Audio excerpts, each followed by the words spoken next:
What if the way Britain looks, its towns, its cities, even its landmarks, was shaped long before they were built, not by design alone, but by what lay beneath the surface? Because the story of Britain is written not just in history, but in stone. Welcome to the making of Britain.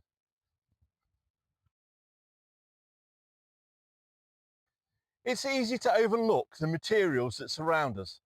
Stone is so familiar, so constant, that it often fades into the background. And yet, for most of Britain's history, stone was not simply a building material. It was the building material.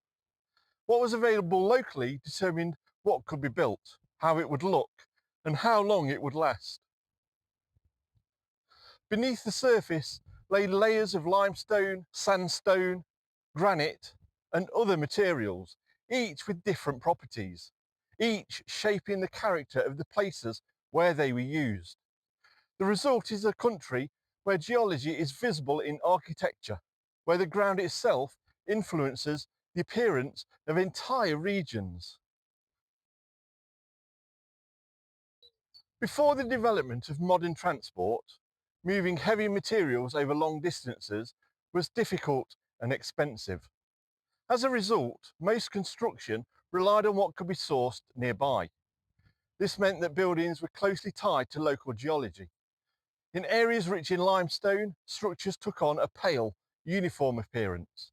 In regions dominated by sandstone, warmer tones prevailed. In places where hard igneous rock was available, such as Aberdeen, buildings reflected the durability and texture of granite. These differences were not aesthetic choices in the modern sense. They were practical decisions, shaped by availability and necessity. And yet, over time, they became part of the regional identity. Not all stone was equal. Some types were easy to work, others more durable, others more visually striking. This created distinctions in how and where different materials were used. High status buildings, churches, cathedrals, and civic structures often made use of the most desirable stone available, sometimes transported over considerable distances, despite the cost. The use of fine limestone in cathedrals, for example, allowed for intricate carving and detailed design. These choices were not just practical, they carried meaning. They signalled wealth, authority, and permanence. Stone became a way of expressing power, of creating structures that were intended to endure. As towns and cities expanded, the influence of local stone became more pronounced. Entire urban environments took on the characteristics of the materials from which they were built. Streets, walls, and public buildings reflected the geology of the surrounding area. This created a visual continuity between landscape and settlement. The boundary between natural and built environment was less distinct than it might appear today. In many cases, the city was an extension of the landscape, shaped by the same underlying structures. The result is a form of architecture that feels rooted, connected to a place in a way that is both physical and cultural.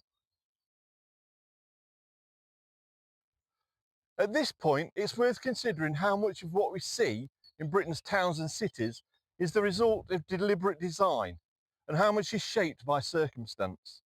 When you look at a place, the colour of its buildings, the texture of its streets, do you see choice or necessity? And how much do you think those material choices still influence how places are perceived today? Share your thoughts in the comments, because this balance between intention and constraint runs through the entire story. Over time, improvements in transport began to alter this relationship. Canals and later railways made it possible to move heavy materials more efficiently. Stone could be quarried in one location and used in another, reducing the reliance on strictly local sources. This introduced new possibilities. Architectural styles could spread, materials could be selected for reasons beyond immediate availability, and buildings could take on forms that were less directly tied to their surroundings. And yet, even as this change occurred, the legacy of early construction remained. The core of many towns and cities continued to reflect their geological origins, even as new layers were added. One of the defining characteristics of stone is its durability. Buildings constructed from it can last for centuries, sometimes millennia. This creates a visible continuity between past and present. Structures built in one era remain part of the landscape in another, carrying with them the materials and techniques of their time. This durability has shaped how history is experienced in Britain. The presence of older buildings is not just a matter of preservation, it's a consequence of the materials used. Stone allows the past to remain physically present, influencing how places are understood and remembered.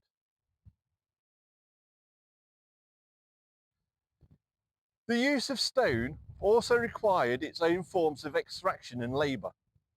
Quarries became important sites of activity, supplying the materials needed for construction. Like mining, quarrying shaped landscapes and communities. It created local economies, patterns of work, and connections between rural and urban areas. The demand for stone was driven by growth, by the expansion of towns, the construction of infrastructure, and the need for housing and public buildings. This linked geology to broader social and economic developments. The stone beneath the ground became part of the process by which Britain was built. Looking back, the reliance on local stone might appear limiting. It constrained design, tied construction to geography, and reinforced regional differences. But at the time, it was the most practical approach. Transport was limited, resources were unevenly distributed, and efficiency depended on proximity. Building with local materials reduced cost and complexity. It made sense within the conditions that existed, and in doing so, it created a built environment that reflected these conditions, one that was shaped as much by necessity as by intention. Today, many of Britain's most recognisable places are defined by the stone from which they are built. Cathedrals, terraces, bridges, and public buildings all carry the imprint of the geology beneath them. Even as modern materials have become more common, the older structures remain, continuing to shape the character of towns and cities. The influence of stone is not always obvious, but it is persistent. It connects the present to the past, the built environment to the natural one, and the visible landscape to the hidden layers below. If the appearance of Britain has been shaped so deeply by the materials beneath its surface, what does that suggest about the relationship between environment and identity? How much of what we see as cultural or historical is in fact geological? And if stone has defined how Britain looks, what other resources have defined how it functioned? Thanks for walking a little further along the path that made Britain with me. If you liked it, there's a button especially to let me know, and I'd really appreciate a click. If you subscribe, there's a whole back catalogue of videos like this for you to enjoy, including this one, chosen especially for you by YouTube. Have a look, they think you'll like it, and I'm sure you will. So thanks again for watching, take care, until next time, bye.